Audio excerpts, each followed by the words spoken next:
The 13 Clocks by James Thurber. Chapter 4. The Duke sat at one end of a black oak table in the black oak room, lighted by flaming torches that threw red gleams on shields and lances. The Duke's gloves sparkled when he moved his hands.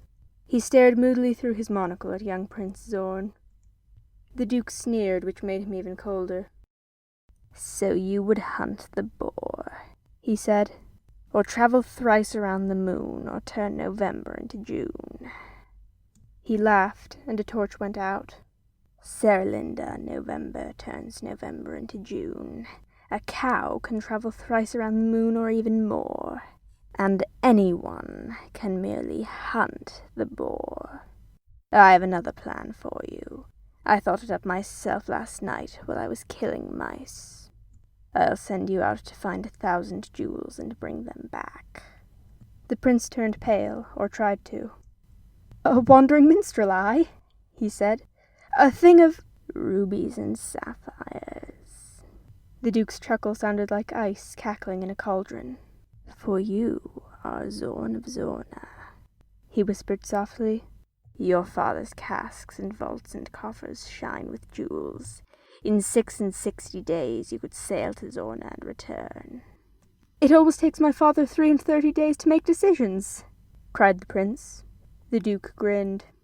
"That is exactly what I wanted to know, my naive prince," he said. "Then you would have me give you 99 days. "That would be fair," the prince replied. "But how do you know that I am Zorn?" "I have a spy named Hark," the Duke explained, "who found your princely raiment in your quarters in the town and brought it here, with certain signs and seals and signatures revealing who you are. Go put the raiment on." He pointed at a flight of iron stairs. "You'll find it in a chamber on whose door a star is turning black. Don it and return. I'll think of beetles while you're gone, and things like that." The Duke limped to his chair and sat down again, and the prince stared up the iron stairs, wondering where the Gollux was. He stopped and turned and said, "You will not give me 99 days. How many, then?" The Duke sneered. "I'll think of a lovely number," he said. "Go on." When Zorn came back, he wore his royal attire, but the Duke's spies had sealed his sword so that he could not draw it. The Duke sat staring at a man who wore a velvet mask and cloak and hood. "This is Hark," he said, "and this is Listen." He gestured with his cane at nothing. "There's no one there," said Zorn. "Listen is invisible," the Duke explained. "Listen can be heard but never seen. They are here to learn the mark and measure of your task.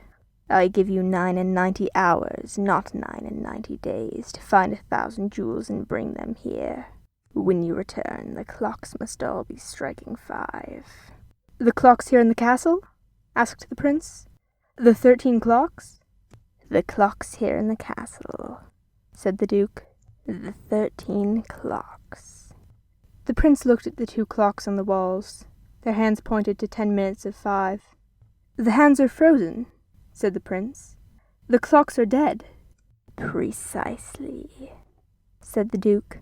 "And what is more, which makes your task a charming one, there are no jewels that can be found within the space of 99 hours, except those in my vaults, and these." He held his gloves up, and they sparkled. "A pretty task," said Hark. "Ingenious," said the voice of Listen. "I thought you'd like it," said the Duke. "Unseal his sword." Invisible hands unsealed the prince's sword. "And if I should succeed?" asked Zorn. The Duke waved a gloved hand at the iron stairs, and Zorn saw Cerelinda standing there. "I wish him well," she said, and her uncle laughed and looked at Zorn. "I hired a witch," he said, "to cast a tiny spell upon her. When she is in my presence, all that she can say is this: 'I wish him well.' You like it?" "A clever spell," said Hark. "An awful spell," the voice of Listen said. The prince and princess spoke a silent language with their eyes, until the Duke cried, "Go!" and Cerelinda vanished up the stairs. "And if I fail?" asked Zorn. The Duke removed his sword from his sword cane and ran his glove along the blade. "I'll slit you from your goggle to your zatch and feed you to the total." "I've heard of it," said Zorn. The Duke smiled. "You've only heard of half of it," he said. "The other half is worse. It's made of lip. It feels as if it had been dead at least a dozen days, but it moves about like monkeys and like shadows."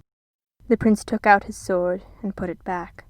"The total can't be killed," the Duke said softly. "It gleeps," said Hark. "What's gleeping?" asked the prince. The Duke and Hark and Listen laughed. "Time is wasting, Prince," the Duke reminded him. "Already you have only 98 hours. I wish you every strangest kind of luck." A wide oak door suddenly opened at the end of the room, and the prince saw lightning and midnight and falling rain. "One last word and warning," said the Duke. "I would not trust the Gollux over far. He cannot tell what can be from what can't. He seldom knows what should be from what is."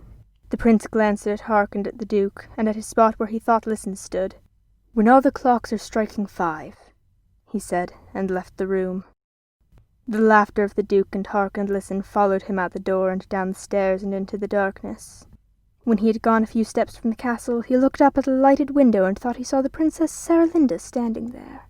A rose fell at his feet, and as he picked it up, the laughter of the Duke and Hark and Listen increased in the black oak room and died away.